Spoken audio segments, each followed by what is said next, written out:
नमस्कार, स्वागत है आप सभी का निकुंज की नज़र में, जहां पर मैं हूं आपके साथ कविता थपलियाल और मेरे साथ है हमेशा की तरह हमारे प्रबंध संपादक निकुंज डालमिया। निकुंज, स्वागत है आपका। और नया हफ्ता रहा और अब एक नया हफ्ता आने भी वाला है। इसी का आकलन करते हैं, दर्शकों को समझाते हैं कि बाजार की दशा और दिशा किस ओर जा रही है। तो सबसे पहले तो अगर पूरे अगस्त महीने का लबोलुबाब मैं आपसे समझना चाहूँ तो चुस्ती तो बिल्कुल भी नहीं रही, सुस्ती दिखाई दी है। सितंबर का आगाज हो रहा है, कैसे देखते हैं आप? क्या यही अब बरकरार रहेगा मोमेंटम? देखिए, मोमेंटम नहीं है इसलिए तो सुस्ती है। हाँ। मोमेंटम होता तो मार्केट चुस्त रहता। देखिए, मोमेंटम है ना, दोनों डायरेक्शन में होता है। हाँ जी। ऊपर में भी होता है, नीचे में भी होता है। तो 2022 के अंदर युद्ध के बाद मोमेंटम नीचे में था, बल्कि मोमेंटम था। आप बोल रहे थे मार्केट खराब लग रहा है। 2022 में अप्रैल के बाद मार्केट का मोमेंटम ऊपर था। तो ये मोमेंटम जो होता है दोनों दिशा में चलता है, मगर मोमेंटम में आपको दिशा का शॉर्ट टर्म में अंदाजा लग जाता है। आपको पता लग जाता है भी मार्केट अभी गिरने वाला है। मोमेंटम है, टेक्निकल इंडिकेटर्स हैं, मिड कैप में सेलिंग है, मार्केट में इंटरेस्ट नहीं है। Momentum on the down side. Momentum on the upside होता है कि जो भी हमने देखा अप्रैल से जुलाई के महीने में या फिर अप्रैल से 15 अगस्त तक लार्ज कैप स्टॉक्स में, मिड कैप स्टॉक्स में भी काफ़ी मोमेंटम है, पावर स्टॉक्स में भी काफ़ी मोमेंटम है, रेलवे स्टॉक्स तो मोमेंटम में ही थे। रेलवे स्टॉक्स हवाई जहाज की तरह इस समय चल रहे हैं। और जो आपके डिफेंस स्टॉक्स हैं, जो कि HAL और जो कि BL कंपनी जो हवाई जहाज बनाती हैं, वो रॉकेट की तरफ में चल रही हैं। और जो रॉकेट वाले हैं वो तो अब चंद्रयान के बाद मंगलयान के पर पहुंच चुके हैं। सम ऑफ द डिफेंस सही स्टॉक्स कह आर रहे ना हैं आप। प्राइसिंग इन दैट हिंदुस्तान बिल्कुल। अब मार्स और सन पे जाएगा, तो इन कंपनीज को कितना बेनिफिट होगा। तो ऐसा नहीं है कि मार्केट में मोमेंटम नहीं है, मगर निफ्टी और सेंसेक्स के अंदर इस समय मोमेंटम नहीं है। इस समय हम देख रहे हैं कि मार्केट के अंदर जो एक ट्रेंड था, ट्रेंड इस समय मिसिंग है। ट्रेंड मिसिंग है, लेकिन जैसा कि आपने समझाया कि stock specific, sector specific action बहुत ज़्यादा है। तो मेरे ख्याल से आपने चंद्रयान का जिक्र किया, तो मेरे ख्याल से ये जो स्पेस है वाकई में बहुत इंटरेस्टिंग हो गई है। और बड़ी कंपनियां छोड़िए, छोटी मोटी कंपनियों में भी अब बज़ आने लगा है। लेकिन इस बज़ पे आप कितना बैंक कर पाएंगे? और साथ ही बड़ी कंपनियों का आगे आना तो बनता ही बनता है, लेकिन क्या छोटी मोटी कंपनियों पर भी दाव लगाने का मौका है? क्योंकि अब ये पूरी स्पेस, पूरी दुनिया की नज़र है भारत की स्पेस के ऊपर। तो एक हमारे लिए एक ऐतिहासिक मोमेंट है। एक India is on the moon, अगर आप देखें तो एक बहुत ऐतिहासिक और एक बहुत ही गर्व का मोमेंट है। हाँ। और वह शायद हिंदुस्तान ने पूरी तरीके से सेलिब्रेट भी करा है, और एक बहुत बड़ा अचीवमेंट है। So I will not take away the excitement from it. मगर अगर आप देखें, जो कंपनियों ने चंद्रयान के अंदर विभिन्न प्रकार के रोल प्ले आउट करें, किसी ने बैटरी के चार्जिंग दी है, किसी ने रडार सिस्टम दिया है, किसी ने उसके अंदर फ्यूल दिए थे, नट बोल्ट दिए थे, काफ़ी सारी कंपनियां हैं। उन कंपनीज को चंद्रयान से उनके एग्रीगेट पिक्चर में कितना फ़र्क पड़ेगा? देखिए, एक तो होता है फील गुड फैक्टर कि मैं चंद्रयान मिशन से एसोसिएटेड हैं। कई पेपर के एड्स आए थे, हमारे ET Now पे भी कई एड्स आए थे कि भाई we are very proud to be associated with the Chandrayaan mission. So I think it is excellent that Indian companies today have reached what could be called as world class engineering capability. तो यह एक बहुत अच्छी feel good factor वाली बात है, सम्मान की बात है। मगर कौन सी कंपनीज हैं जिनको चंद्रयान की वजह से एक अचानक FY24 या FY25 के अंदर उनकी अर्निंग्स में ड्रामेटिक चेंज आएगा? ये समझना पड़ेगा। और यहाँ पर मेरे हिसाब से कंपनीज को इतना ज़्यादा बेनिफिट नहीं मिलेगा जितना स्टॉक मार्केट एंटिसिपेट कर रहा है। स्टॉक मार्केट में कविता जी, शॉर्ट टर्म में हमेशा एक्सेसेस क्रिएट होते हैं, वो मार्केट का नेचर है। एक्सेसेस ऊपर में क्रिएट होते हैं, एक्सेसेस में नीचे क्रिएट होते हैं। मुझे लगता है कि कुछ जो स्टॉक्स हैं जिनको हम स्पेस या फिर डिफेंस या फिर इनडायरेक्ट न्यू इंडिया स्टॉक्स बोलने लगे हैं, वह उनमें एक्सेसेस क्रिएट हो चुके हैं। एक और मैं मिसाल के तौर पर आपको एग्जांपल देता हूँ। 2021 में जब जोमेटो, पेटीएम ये सब कंपनीज पब्लिक गई थी, तो एक्सेसेस ऊपर में क्रिएट हो गए थे, ऊपर में बने से ऑन दी अपसाइड। 2023 में जनवरी फरवरी के अंदर जब एंकर इन्वेस्टर्स बेच रहे थे, तो जोमेटो, पेटीएम, पॉलिसी बाजार में एक्सेसेस नीचे में क्रिएट हो गए थे, यानी कि डाउन साइड ज़्यादा थी, इतनी खराब बिजनेसेस नहीं थे वो। तो ये मार्केट का एक प्रकार का चक्र होता है। जैसे हम कहते हैं ना पेंडुलम, पुराने ज़माने में एक पेंडुलम की घड़ी होती थी, कैसे चलती थी? देखिए, टिक, दोबारा करिएगा, ऐसे। तो एक साइड ग्रीड होती है, एक साइड फियर होता है। इसे हम बोलते हैं मार्केट का संतुलन या सेंटिमेंट। कई सेक्टर्स में इस समय मार्केट का जो सेंटिमेंट है ऊपर की तरफ आ चुका है और अर्निंग्स अभी नहीं आएंगी। तो या तो ये स्टॉक्स करेक्ट होंगे या फिर 2-3 साल ये प्राइस वाइज करेक्शन में आ सकता है। नहीं, लेकिन अब मुझे आरआईएल और साथ ही जियो फाइनेंशियल में क्या कुछ चल रहा है, क्योंकि दर्शकों में, निवेशकों में, इनफैक्ट ट्रेडर्स में भी बहुत उत्सुकता है और बहुत सारे प्रश्न भी हैं। आई एम श्योर ये शो देखने के बाद भी और प्रश्न आएंगे कमेंट बॉक्स में, जो कि हम अगली हमारी पेशकश में लेंगे। तो इस हफ्ते में अहम बात रही आरआईएल की एजीएम हुई, उसके बाद हमने देखा कि स्टॉक में कमजोरी थी। अच्छा, उसके बाद जियो फाइनेंशियल में हमने प्रमोटर्स का हिस्सा भी बढ़ते हुए देखा। बहुत सारे सवाल हैं लोगों के, जहां पर ये है कि इन्होंने खरीदारी क्यों की, क्या बायर्स नहीं है इसीलिए खरीदारी की है। अच्छा, आरआईएल की एजीएम में इतने सारे बड़े बड़े ऐलान किए गए, क्या वाकई इसको हम लोग जियो फाइनेंशियल की वैल्यूएशंस को ऊपर ले जाने के तर्ज पर देखना चाहिए, क्या इसीलिए स्टॉक टूटा था? ये सब सवाल हैं लोगों के जहन में। एक एक करके थोड़ा सा आप इसको समझाइए जरा। पहले एजीएम से शुरुआत करते हैं। तो रिलायंस के एजीएम में नया क्या आया? बहुत कुछ आया। बिल्कुल, बहुत कुछ आया। उन्होंने एक प्रकार की दिशा दी। सबसे बड़ी बात तो यह है कि अब new generation is now part of the board. हम इस बात को नज़रअंदाज हमें नहीं करना चाहिए। देखिए, जब एक एंटरप्रेन्योर कंपनी में इन्वेस्ट करता है, उनका विजन होता है 5 से 10 साल। बिल्कुल। जब एक फंड मैनेजर कोई कंपनी में निवेश करता है, उनका टाइम फ्रेम होता है 1 से 3 साल। जब कोई ट्रेडर कोई स्टॉक में ट्रेड करता है तो उनका टाइम फ्रेम होता है, भाई डे ट्रेडर्स होते हैं, मंथली ट्रेडर्स होते हैं, पोजिशनल ट्रेडर्स, उनका टाइम फ्रेम होता है अलग है। तो मेरे लिए सबसे बड़ी इंडिकेशन ये है कि नई जनरेशन अब रिलायंस के बोर्ड पर आ चुकी है, सबसे इम्पोर्टेंट। नंबर 2, कोई स्पेसिफिक नया अनाउंसमेंट इस बार एजीएम में नहीं था, मगर क्योंकि रिलायंस की पुरानी एजीएम्स के अंदर बड़े अनाउंसमेंट आए हैं। मार्केट में पेप्सी का एक ऐड हमेशा हम बात करते हैं, दिल मांगे मोर। तो सबको लगता है कि भाई एजीएम के अंदर, क्योंकि इस एजीएम फोरम पर एक बार धीरूभाई अंबानी साहब ने बोनस इशू दिया था, उन्होंने एक्सपेंशन की बात करी थी। वही जो चक्र है वह मुकेश अंबानी साहब ने चालू रखा। Gas discovery of KG D6 I think 2002 या 3 में उन्होंने अनाउंस करा। उसके बाद जियो का लॉन्च, उसके बाद रिटेल का लॉन्च, उसके बाद हाइड्रोकार्बन का जो अनाउंसमेंट आया था, उसके पहले रिलायंस को नेट डेट फ्री करेंगे, उसका अनाउंसमेंट। तो एजीएम में अंबानी फैमिली ने हमेशा बड़े अनाउंसमेंट्स करे हैं। इस बार वो बड़े अनाउंसमेंट्स 2 कारण से नहीं थे। एक तो जियो फाइनेंशियल लिस्टिंग पहले ही हो चुकी थी, प्राइस डिस्कवरी हो चुका था। दूसरा, रिलायंस रिटेल के अंदर एक सॉवरेन फंड का इन्वेस्टमेंट आया था। उसने रिलायंस रिटेल की वैल्यूएशन जो कोविड में 50 बिलियन थी, 100 बिलियन कर दी। तो एक प्रकार से आपको इंडिकेशन आ गया था कि वैल्यू अनलॉकिंग कहाँ पर हो रही है, और उसी बात को अब इन्होंने इंडोर्स कर दिया कि भाई मेरी नेक्स्ट जनरेशन, यानी कि my family is now ready, my children are ready, and that is how the business would move. तो मेरे हिसाब से एजीएम एक बिग पिक्चर थी, बिग पिक्चर के अंदर कलर्स उन्होंने अच्छे से भर दिए। अब बात करते हैं जियो फाइनेंशियल्स की। जियो फाइनेंशियल्स क्यों नीचे गिरा? इसके तकनीकी कारण है। हिंदुस्तान के अंदर इंडेक्स फंड्स काफ़ी हैं, 20,000 करोड़ से ज़्यादा इंडेक्स फंड्स हैं। इंडेक्स फंड्स को पता है कि यह अभी इंडेक्स में 51 स्टॉक हैं जो 50 हो जाएंगे, जियो फाइनेंशियल से निकलने वाला है। अगर आपने रिलायंस में निवेश करा, आपने इंडेक्स की वजह से उसमें 10% होल्डिंग रखी है, तो आपको उसके अंदर से निकलना पड़ेगा, because that will not B part of the index. आपको ट्रैकिंग एरर कम करना पड़ेगा। तो कंपल्सिव सेलिंग जियो फाइनेंशियल्स में आ रही है। हमें सूत्रों ने कहा है कि अंबानी फैमिली ने अपनी स्टेक बढ़ाई। 89 ने यह स्टोरी शायद मंगलवार को ब्रेक करी थी, मगर कोई कंफर्मेशन नहीं है हमारे पास कंपनी की तरफ से। अब आप बात करते हैं स्टॉक कहाँ जा सकता है। देखिए कविता जी, इसके अंदर अर्निंग्स अभी नहीं है। मेरा मानना है कि जियो फाइनेंशियल्स को आपको ऐसे देखना चाहिए कि यह एक फिनटेक है जिसकी balance sheet is one of the largest in India in the NBFC space. इसके पास रीच है, टेक्नोलॉजी है, और डिस्ट्रप्शन कर सकता है और प्रॉफिट बनाएगा। तो क्या रिलायंस जियो उस नज़र से देखा जाए कि एक फिनटेक है जो कि अभी छोटा बड़ा हो सकता है और प्रॉफिट मेकिंग फिनटेक रहेगा? जी हाँ। तो ये समय बताएगा कि ये कितना डिस्टर्ब कर पाते हैं, किस प्रकार के चेंजेस कर पाते हैं। मगर एक हम कहते हैं ना कि पेडिग्री देखी जाती है।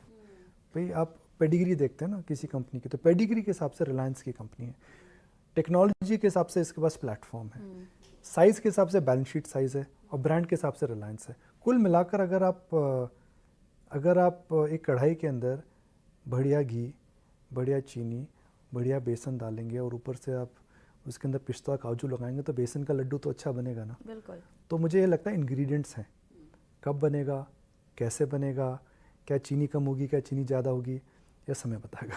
तो आपने कहा अगली पीढ़ी को कमान संभाल दी है, वो सबसे ज़्यादा उत्सुकता वाली खबर रही है। निवेशकों के और लोगों के बीच में एक ये सवाल ये रेसिपी भी ठीक थी ना, जो बेसन के लड्डू की वो थी, बहुत बढ़िया सबसे थी इम्पोर्टेंट वो है। हाँ, बेसन का लड्डू मेरा फेवरेट है, तो रेसिपी से मैं सहमत हूँ। बढ़िया देसी घी, बिल्कुल, चीनी, बेसन, पिस्ता और काजू, हाँ, और लॉट ऑफ लव। हाँ, वो मिसिंग पार्ट था। वो मिसिंग पार्ट था, सच कह रहे हूँ। उसकी मिठास अपने आप ही जो है वो बढ़ जाती है बस प्यार से। जी हाँ, जी हाँ, बस लड्डू की याद आती है तो मैं सवाल भूल जाता हूँ, पूछिए। तो सवाल मेरा अगली पीढ़ी को लेकर था, क्योंकि उसको लेकर लोगों के जहन में पशुपेश है, थोड़ा सा थोड़ी सी भरोसे की कमी लग रही है। अमूमन जो हम फिल्म सितारों के देखते हैं, अब जैसे कि अमिताभ बच्चन और उसके बाद एक अभिषेक बच्चन, और ऐसे बहुत सारे ऐसे फिल्मी सितारों के बच्चे हैं जो शायद अपने माता पिता के आगे नहीं बढ़ पाए।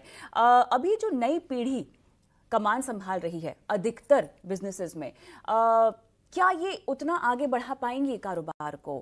उतना मादा है, उतना हुनर है? क्या लगता है, कैसे पढ़ते हैं आप नई पीढ़ी को?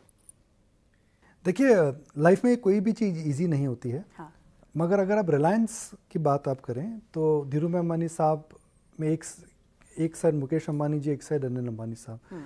मुकेश अंबानी साहब ने कमान संभाल करके रिलायंस इंडस्ट्रीज़ के जो बिजनेसेस हैं उनको बहुत बड़े करे। हम शायद वही सक्सेस अनिल अंबानी साहब नहीं रेप्लिकेट कर पाए थे।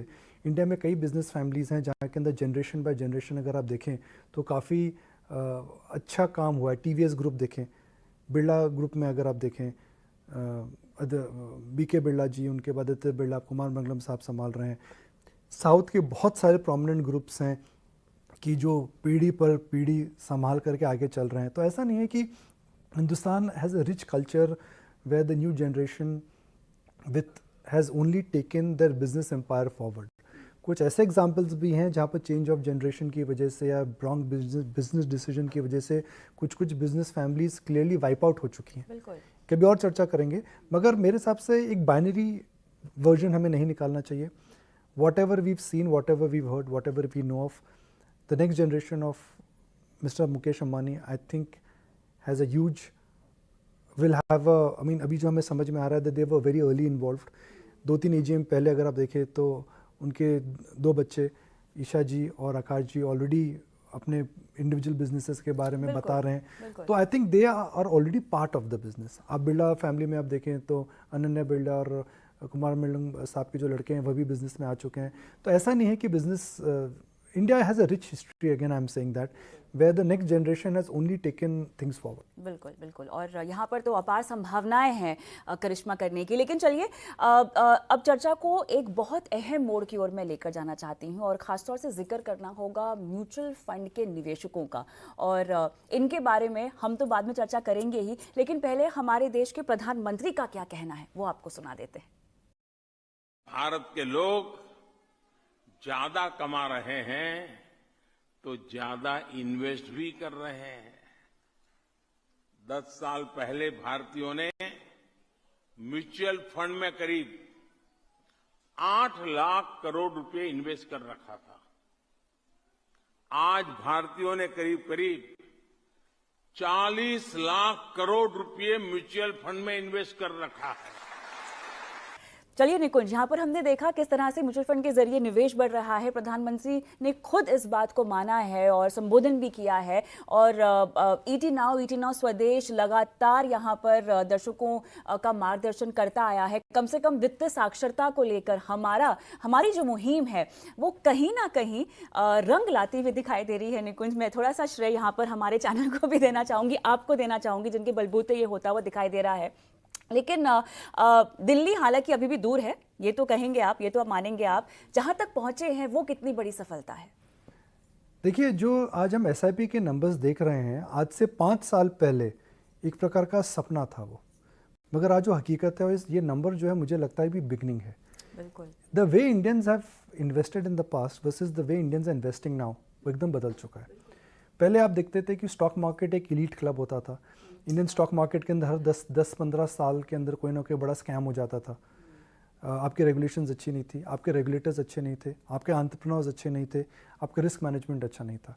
मगर अब काफ़ी चेंजेस हुए। Number one is the way how risk management, safety of capital, demutualisation of stock exchanges, change of corporate culture, great regulators, कई इस समय कारण हैं जिसकी वजह से आप देख रहे हैं कि स्टॉक मार्केट के अंदर एक जो स्कैम्स होते थे, जो फंड डाइवर्जन के इश्यूज होते थे, इस समय नहीं हो रहे हैं। तो एक नया इंडिया है जिससे हम अंग्रेजी में कहते हैं राइज विथ इंडिया। और मेरा हमेशा मानना है दैट अगर आप किसी भी कंट्री की लॉन्ग टर्म वेल्थ क्रिएशन के अंदर अगर आप भागीदार होना चाहते हैं, so the best way to do that is via the equity market. आपको हिस्सेदारी लेनी चाहिए, और अगर आप हिस्सेदारी लेना चाहते हैं तो हिंदुस्तान के एंटरप्रेन्योर्स के साथ आप शेयर मार्केट में म्यूचुअल फंड के थ्रू इन्वेस्ट करके आप एक हिस्सेदारी कर रहे हैं। तो मेरे हिसाब से प्रधानमंत्री साहब एक इंडोर्समेंट दे रहे हैं, एक प्रकार की हकीकत बयान कर रहे हैं, और एक प्रकार का संकेत है उनकी तरफ से that how Indians today, how India is changing, how Indians are changing, and how the mutual fund industry is helping millions, करोड़ों लोगों का जो फाइनेंशियल साक्षरता या फिर हम कहते हैं फाइनेंशियल वेल्थ क्रिएशन का जो पाथ है वो डिफाइन हो रहा है। बिल्कुल, नए भारत का नया अध्याय, और यहाँ पर ईटी नाउ स्वदेश के साथ आप देश के साथ बढ़िए। आप सभी दर्शकों का इनफैक्ट हम शुक्रिया अदा करना चाहते हैं जो कि हमें सुनते हैं, हमें फॉलो करते हैं, हमारी सलाह मानते हैं और वित्तीय साक्षरता और आर्थिक आज़ादी की ओर अपने कदम बढ़ाते हैं। चर्चा को एक बार फिर से हम बाजार की ओर लेकर जाते हैं और यहाँ पर बात करना चाहूँगी ऑटो क्षेत्र की, जहाँ पर एक कंपनी मारुति, जिसका कई बार हमारी चर्चा में जिक्र भी हुआ है, इन्वेंट्रीज जो हैं उनकी ऑल टाइम हाई पर पहुंचती हुई दिखाई दे रही हैं। इस सेक्टर के चुनिंदा स्पेस पे आपने कई बार बात की है, एसयूवीज की बात की है, जिस तरह से इनका अट्रैक्टिव प्राइस रेंज हो गई है, जो कंपटीशन बढ़ रहा है उस पर बात की है। लेकिन मारुति की इस स्टेटमेंट के बाद अभी बिक्री आंकड़े भी आने वाले हैं, क्या कहेंगे, क्या चिंता की बात है, ये किस तरह का रुझान, अभी त्योहारी सीजन भी है? देखिए, एक बात तो तय है कि एसयूवीज बिक रही हैं और सेडान कार्स नहीं बिक रही हैं। अब जो पुरानी सेडान कार्स थी जो नहीं बिक रही हैं उनके अंदर डिस्काउंट आ रहा है। आप उसको बोल सकते हैं कि भाई एक शॉर्ट टर्म ट्रेंड हो सकता है, मगर मेरा मानना है कि इस समय सेडान मार्केट के अंदर प्रेशर रहेगा। आई will not be surprise that if sedan की जो ओल्ड मॉडल्स हैं उनके अंदर इस समय आपको दिवाली दशहरा पर अच्छा डिस्काउंट मिले। मारुति का यह मानना है कि भाई इन्वेंट्री लेवल इसलिए ज़्यादा है because dealer strong demand anticipate कर रहा है और वह इन्वेंट्री बढ़ा रहा है, मगर उनका ये मानना है कि फेस्टिवल सीजन के बाद इन्वेंट्री लेवल्स कम हो जाएंगी। तो यह तो समय बताएगा, मगर मुझे जब मैनेजमेंट से बात हुई तो कि चिंता का विषय नहीं लगा था। मेरा ये भी मानना है कि जो सेडान मार्केट अब जी है, देखिए मैथमेटिकली अगर आप देखें ग्लोबल एग्जांपल जो हैं उसके हिसाब से हमें समझ में आ रहा है कि किसी भी मार्केट के अंदर कोई भी कार कैटेगरी का 55 से 60% से ऊपर मार्केट शेयर नहीं हो सकता है। तो एसयूवी वर्सेस सेडान में अगर आप देखें तो एसयूवी 55% हो चुका है, तो मार्केट शेयर गेन अब नहीं आएगा। दो तरह से एसयूवी ग्रो कर रही थी, real gains and market share gains. तो अब समय आ जाएगा जहाँ रियल गेंस आएंगे। हो सकता है कि आने वाले 1 साल के अंदर दोबारा थोड़ा सेडान का मार्केट शेयर भी वापस आ जाए, मगर अभी 4 से 6 महीनों में सेडान कार्स के अंदर मुझे लगता है, भले वो मारुति हो या फिर भले वो हुंडई हो, भले दूसरी कंपनीज हो, they will have to give discounts because sedan cars कम बिक रही हैं, छोटी गाड़ियाँ नहीं बिक रही हैं, छोटी गाड़ियों में कंपटीशन भी है और छोटी गाड़ियों में इन्वेंट्रीज भी है। बिल्कुल, तो देखना होगा कि त्योहारी सीजन और बिक्री आंकड़े जो आते हैं वो किस तरह की तस्वीर जो है वो पेश करते हैं। लेकिन एक चीज़ दर्शकों को बताना चाहेंगे, निकुंज सर के जो वीकेंड्स हैं ना वो बहुत व्यस्त हो गए हैं आजकल, और ये बात मुझे पता है, हमारी टीम को पता है, और अगर आप टीवी लगातार देखते हैं तो आपको पता होगा। ET now on the go और स्वदेश यात्रा सर जो है लगातार भ्रमण कर रहे हैं आजकल हमारे देश का, और अलग अलग जगहों पर जाकर सेक्टर्स के जो महारथी हैं उनसे मिलकर बातचीत करके आते हैं और आपके लिए रणनीति या कम से कम एनालिसिस तो देते हैं। तो मेरे ख्याल से आप पुणे गए थे और हमने वो पेशकश देखी भी ईटी नाउ स्वदेश पर, स्वदेश यात्रा के नाम से भी दर्शक देख रहे हैं। मेरे ख्याल से रियल एस्टेट सेक्टर पर आपने कुछ भाप पकड़ी है, क्या कुछ समझ में आ रहा है? लोगों को तो इंतजार है त्योहारी सीजन में जो अब ऑफर्स निकलेंगे, डिस्काउंट्स निकलेंगे, लेकिन पुणे पर मेरे ख्याल से आपका फोकस था, वहां पे आपको पूरे देशव्यापी ट्रेंड का कुछ भाप आए हैं, आप कुछ बता पाएंगे? देखिए, रियल एस्टेट है ना इतना सिलेक्टिव है कविता जी की एक यूनिवर्सल एडवाइस उसमें नहीं हो सकती है। हाँ। अगर मुंबई सिटी की आप बात करें तो पिछले 10 साल के अंदर ऐसे बहुत पॉकेट्स हैं जहाँ पे प्राइस नहीं बढ़ा है, कई पॉकेट्स ऐसे हैं जहाँ पर प्राइस 3 से 4 गुना हो गया है। तो रियल एस्टेट के अंदर जो मुझे समझ में आ रहा है कि वो स्टॉक मार्केट नहीं है कि एक यूनिवर्सल एडवाइस रहती है कि अच्छी कंपनी लंबे समय के लिए निवेश करें, अच्छे प्राइस पे लेंगे तो आपको वेल्थ क्रिएशन होगा। एक स्टैंडर्ड एडवाइस है स्टॉक मार्केट की। Real estate is very specific. कई पॉकेट्स हैं जहाँ पर हमने देखा है कि ज़मीनों के दाम बढ़े हैं, कई पॉकेट्स हैं जहाँ पे ज़मीनों के दाम नहीं बढ़े हैं, कई जगह है जहाँ पे ज़मीनों के दाम गिरे हैं। तो कोविड के बाद इकॉनमी में कई चेंजेस आए हैं। एक ज़माना था जब पूरे हिंदुस्तान में रियल एस्टेट एक साथ ऊपर जाती थी, मुंबई, दिल्ली, हैदराबाद, कानपुर एक साथ रियल एस्टेट ऊपर जाती थी, मगर अब ट्रेंड्स विद इन ट्रेंड्स हैं। मुंबई सिटी के अंदर ट्रेंड्स हैं, दिल्ली के अंदर से ट्रेंड्स हैं। जो मैं लोगों से बात करता हूँ लोग बोलते हैं भाई एनसीआर रीजन में, गुड़गांव में सबसे ज़्यादा अप्रिसिएशन है, साउथ दिल्ली और सेंट्रल दिल्ली में उतना अप्रिसिएशन नहीं है। मैं मतलब जो बात करता हूँ लोगों से समझ में आ रहा है। उसी प्रकार अगर आप देखें तो चेन्नई के अंदर भी विद इन सिटी काफ़ी प्राइस ट्रेंड्स आ रहे हैं। तो रियल एस्टेट में ट्रेंड्स जो है इस समय काफ़ी डिफ्रेंशिएटेड हैं। कमर्शियल का अलग रियल एस्टेट ट्रेंड है, रेसिडेंशियल का अलग रियल एस्टेट ट्रेंड है। मगर मोटा मोटी अगर आप देखें तो रियल एस्टेट का जो रुख है कहीं पे ज़्यादा कहीं पे कम, ट्रेंड ऊपर की तरफ, विच इज इम्पोर्टेंट। चलिए, यहाँ पर उत्साह तो मेरे ख्याल से वर्ल्ड कप को लेकर भी है निकुंज सर, और जिस तरह से हम लगातार देख रहे हैं होटल स्टॉक्स और जो बज़ बना हुआ है, लगातार चैनल पर भी हम इस बज़ को लेकर काफ़ी एक्टिव हैं। आपकी एनालिसिस और आप में जोश कितना, आप जा पाएंगे कहीं पर देखने? देखिए, वर्ल्ड कप हिंदुस्तान में 10 साल के बाद आ रहा है। हाँ। तो उत्साह अभी से दिख रहा है और सब जाना चाहते हैं। देखिए, मौका मिलता है तो ज़रूर जाएंगे। मगर वर्ल्ड कप से हम लोग जो, क्योंकि हम बिज़नेस से कनेक्ट करना चाहते हैं, तो मेरा ये मानना है कि इस समय वर्ल्ड कप एक प्रकार का एक त्यौहार रहेगा जो कि डिफरेंट स्केल पर देखा जाएगा। तो क्या एक्साइटिंग हो सकता है? वर्ल्ड कप होगा तो आप पिछले वर्ल्ड कप और इस वर्ल्ड कप के अंदर कुछ बुनियादी चेंजेस हुए हैं। फूड डिलीवरी अब अवेलेबल है, जियो पर आप on the go world cup देख सकते हैं। डिजिटल एक्सपीरियंस अब आपको अच्छा देखने को मिलेगा। आपके स्मार्ट डिवाइसेस बेटर हो चुके हैं। तो मेरा मानना है कि जब हिंदुस्तान वर्ल्ड कप में देखकर इस बार पूरा वर्ल्ड कप देखेगा तो शायद वो पिज़्ज़ा बिरयानी ज़्यादा ऑर्डर करेगा, शायद लिकर सेल्स इस समय ज़्यादा होंगी, शायद ट्रैवल एक नया एक्सपीरियंस होगा। मेरे को यह भी लगता है कि इस समय इंडिया में वर्ल्ड कप देखने lot of NRI should come. हमारी जब लोगों से बात होती है तो लोग ये हमें बता रहे हैं कि lot of NRIs are coming from the valley, lot of NRIs are coming with their families and with their friends। तो एक प्रकार का 6 से 8 हफ्ते हिंदुस्तान में त्यौहार रहेगा। अगर स्टॉक मार्केट के नज़रिए से अगर हम देखते हैं तो I will not be surprise that there would be record sales which Jubilant FoodWorks or Zomato or some of the liquor companies can actually register as India will progress. More pizza, more biryani, more liquor, more celebrations, more restaurants, everything will be more। चलिए, त्योहारी मौसम मेरे ख्याल से एक तरह से, और कमाई के मौके भी साथ में। और इसी के साथ धन्यवाद आपका इस खास पेशकश के लिए। लेकिन आपके सवालों का इंतजार है, आपके कमेंट्स का इंतजार है। किस मुद्दे पर आप समझाइश चाहते हैं निकुंज सर से, बताइए, कमेंट बॉक्स में डालिए। और निकुंज की नज़र जो है वो आप ज़रूर देखते रहें। नमस्कार।